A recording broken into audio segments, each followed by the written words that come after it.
Hello dear students. तो आइए बेटा, आज का हमारा टॉपिक है प्रोजेक्टाइल।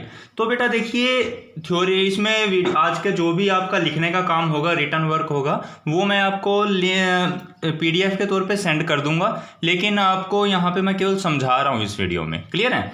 प्रोजेक्टाइल देखिए बेटा क्या होता है, जब हम किसी भी ऑब्जेक्ट को थ्रो करते हैं। सपोज हमने एक पत्थर को गिरा दिया, छत से गिरा दिया, तो वो जो है एक्शन ग्रेविटी की वजह से धरती नीचे आएगा। मान लीजिए जैसे मैंने यहाँ से एक ऐसे स्टोन को गिराया, तो क्या होगा, कुछ टाइम के बाद वो पत्थर अर्थ की ग्रेविटी की वजह से नीचे आ जाएगा। क्लियर है? तो ये जो स्टोन है जो कि अर्थ की ग्रेविटी की वजह से नीचे गिरा है, इसको हम क्या बोलते हैं? प्रोजेक्टाइल। क्या बोलेंगे बेटा इसको? प्रोजेक्टाइल। तो प्रोजेक्टाइल क्या है? कोई भी ऐसी body which is once thrown into space and with some initial velocity, जिसको कुछ ना कुछ वेलोसिटी के साथ हमने ऐसे गिराया और ये अर्थ के ऊपर आकर के गिरे ड्यू टू द ग्रेविटी। केवल ग्रेविटी फोर्स की वजह से वो धरती पर आकर के अगर गिर जाती है तो हम क्या कहेंगे बेटा? इस बॉडी को, ये जो हमारी बॉडी होगी, दैट इज प्रोजेक्टाइल। एक बॉडी है, उसको हमने ऐसे गिराया कुछ इनिशियल वेलोसिटी के साथ, तो वो कुछ टाइम बाद जो है अर्थ की ग्रेविटी की वजह से नीचे आकर के गिर जाती है। तो हम क्या कहेंगे कि ये बॉडी क्या है? प्रोजेक्टाइल। इस बॉडी को क्या नाम दिया गया? प्रोजेक्टाइल। क्लियर है? तो अब बेटा एक बात आपको यहाँ पर ध्यान रखनी होगी, जब भी अगर किसी बॉडी को मान लीजिए मैंने यू वेलोसिटी से गिराया, हॉरिजॉन्टल वेलोसिटी किसी बॉडी की यू है, अब तो 10 सेकंड बाद भी उस बॉडी की वेलोसिटी, हॉरिजॉन्टल वेलोसिटी यू ही रहेगी। कितने भी टाइम बाद आप नोट कर लेना, हॉरिजॉन्टल वेलोसिटी एक बॉडी की हमेशा कांस्टेंट रहती है, वो कभी चेंज नहीं होती। अगर उसको एयर में या स्पेस के अंदर गिराया जाए, कंडीशन क्या है? अगर किसी बॉडी को एयर में या स्पेस में गिराया जाता है तो उसकी हॉरिजॉन्टल वेलोसिटी कभी भी चेंज नहीं होती, जितनी है उतनी ही रहेगी। ठीक है? मान लीजिए एक छत से मैंने एक पत्थर को ऐसे गिराया इनिशियल वेलोसिटी यू के साथ, तो वो यू वेलोसिटी से ही चलता रहेगा हमेशा। लेकिन आपको पता है ना, वो हमेशा ऐसे नहीं चलता, उसका मोशन थोड़ी देर बाद वर्टिकल भी हो जाता है। केवल जो वर्टिकल मोशन है उसमें चेंज आएगा, लेकिन हॉरिजॉन्टल मोशन की वेलोसिटी में कोई चेंज नहीं आता। वर्टिकली वेलोसिटी चेंज होती है, क्यों? Due to the acceleration due to gravity. जब बॉडी ऊपर से नीचे आती है तब उसके अंदर एक एक्सेलरेशन आएगी, that is equals to G. कितनी होती है वो बेटा? 9.8 मीटर पर second square, acceleration due to gravity. जब एक बॉडी ऊपर से नीचे की ओर ट्रेवल करती है तब उसके अंदर एक्सेलरेशन होती है ए, 9.8 मीटर पर सेकंड स्क्वायर। लेकिन जब एक बॉडी हॉरिजॉन्टल वेलोसिटी के साथ मूव करती है तब उसके अंदर एक्सेलरेशन होती है 0। यानी जब अगर बॉडी का हम हॉरिजॉन्टल मोशन डिस्कस करें तब एक्सेलरेशन 0 होगी, जितनी वेलोसिटी शुरू में थी उतनी ही बाद में पाई जाएगी। लेकिन अगर हम वर्टिकल मोशन की बात करें तो बॉडी में हमेशा इतनी एक्सेलरेशन प्रेजेंट रहती है। क्लियर है? तो चलिए हम सबसे पहले समझते हैं बेटा projectile, horizontal projectile, that is projectile given horizontal projection. Clear है बेटा? अब देखिए ये क्या है, मान लीजिए कि हम कुछ हाइट h पर खड़े हैं, अर्थ से हम किसी एक पर्टिकुलर हाइट h पर खड़े हैं। हमने यहां से एक पत्थर को गिराया कुछ इस तरह, बिल्कुल सीधे गिराया इनिशियल वेलोसिटी u के साथ। क्लियर है? तो ये पत्थर जो है कुछ टाइम के बाद बेटा कुछ इस तरह से मोशन ट्रेवल करेगा। देखो थोड़ा टाइम तो ऐसे सीधा जाएगा, उसके बाद ये पत्थर आपका कुछ इस तरह से आता हुआ नीचे गिर जाएगा, कुछ इस तरह का पाथ ट्रेवल करेगा ना ये स्टोन, तो और यहां पर ये फाइनली ग्राउंड के ऊपर पहुंच जाएगा। क्लियर? तो मान लीजिए रास्ते में कोई भी एक पॉइंट आया P, इस पॉइंट P के कोऑर्डिनेट्स को मैंने नाम दे दिया XY। क्लियर है? और जो यहाँ पर जो स्टोन है वो कुछ उसकी वेलोसिटी कुछ इस डायरेक्शन में होगी, वेलोसिटी की डायरेक्शन उसकी ये होगी कुछ ना कुछ v। इसको आप दो कंपोनेंट में ब्रेक करेंगे, ये कंपोनेंट तो vx और एक ये कंपोनेंट जिसको हम बोलेंगे vy, और ये जो एंगल है दिस इज एंगल बीटा।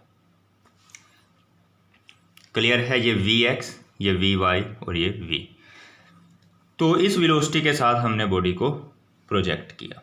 अब हॉरिजॉन्टल वेलोसिटी कितनी है u, हाइट कितनी है h, और ये जो डिस्टेंस है दिस इज कॉल्ड r यानी बेटा रेंज, मतलब मैक्सिमम कितनी दूरी तक वो जा करके गिरा है पत्थर। हमने एक पत्थर गिराया ये वेलोसिटी u के साथ, तो वो कुछ इस तरह से आएगा, यहाँ पर आकर के गिरेगा। अब देखिए हमें सबसे पहले पता लगाना है कि इसका पाथ कैसा है। ये जो स्टोन हमने गिराया, कोई भी चीज़ हमने गिराई ऐसे, तो ये को कैसा पाथ गेन करेगी, ये पाथ रास्ता उसका कैसा होगा, वो हमने डिस्कस करना है।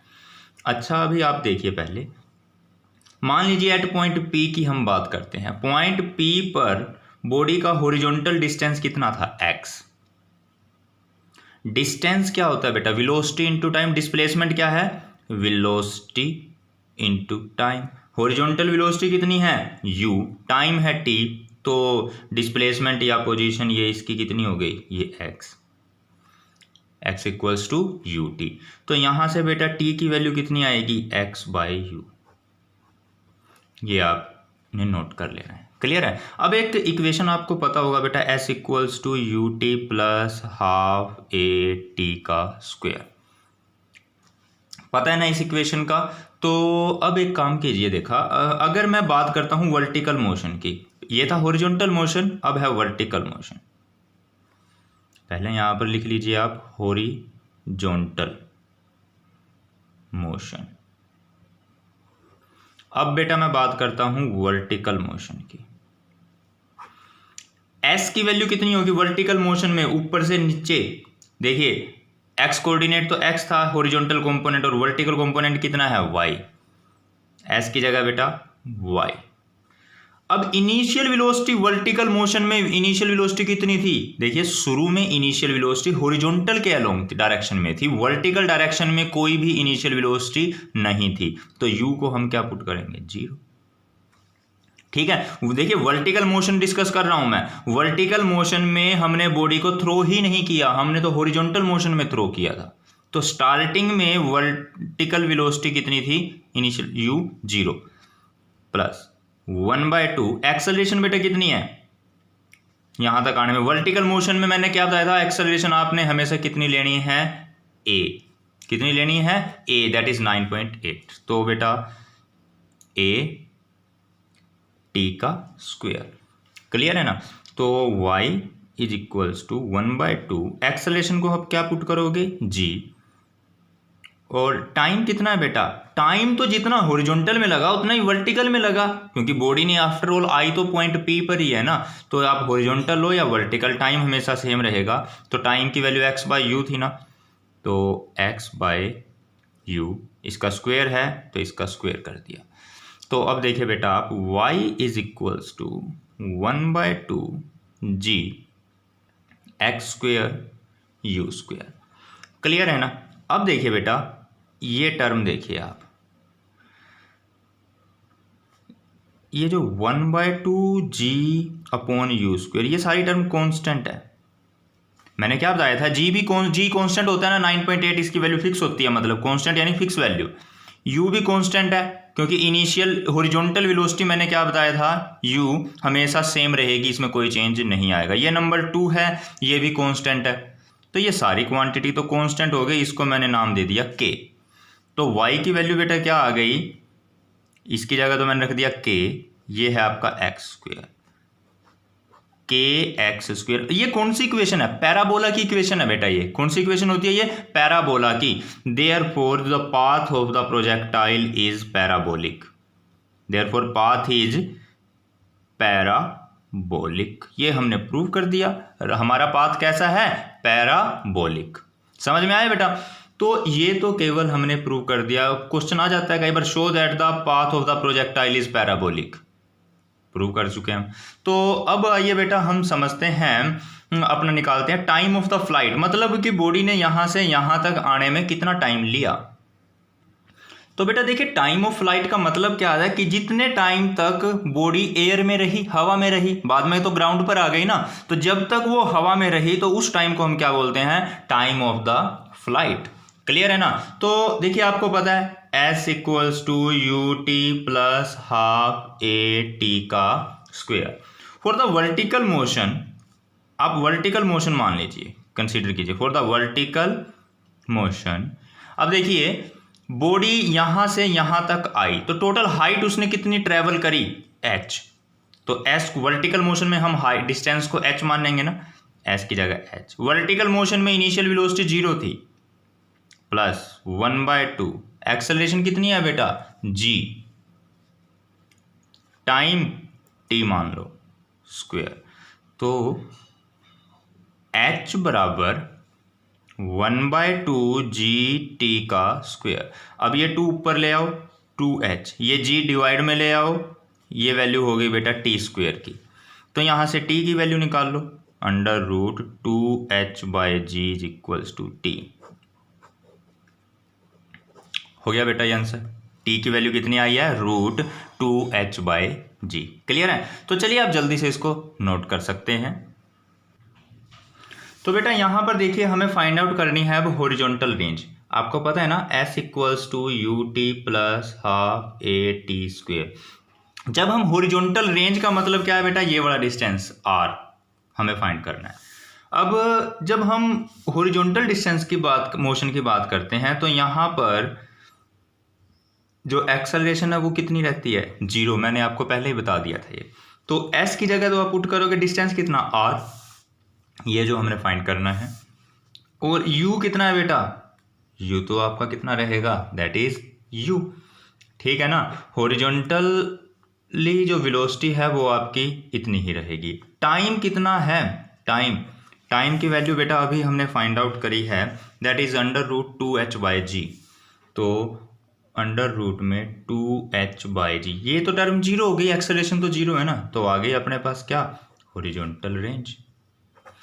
क्लियर है बेटा, समझ में आ चुका है।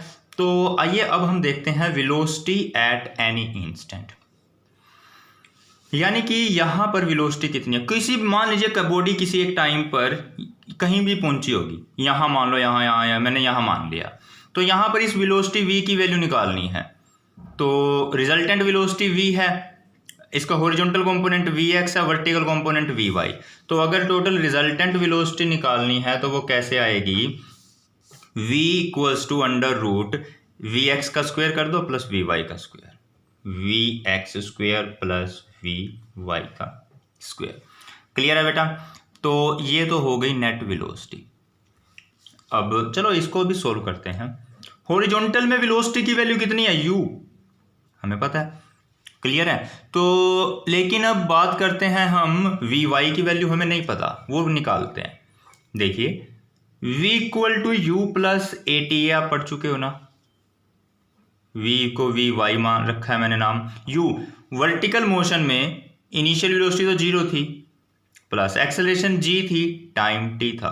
तो vy की वैल्यू आ गई gt। तो vy का स्क्वायर यानी कि बेटा g का स्क्वायर t का स्क्वायर।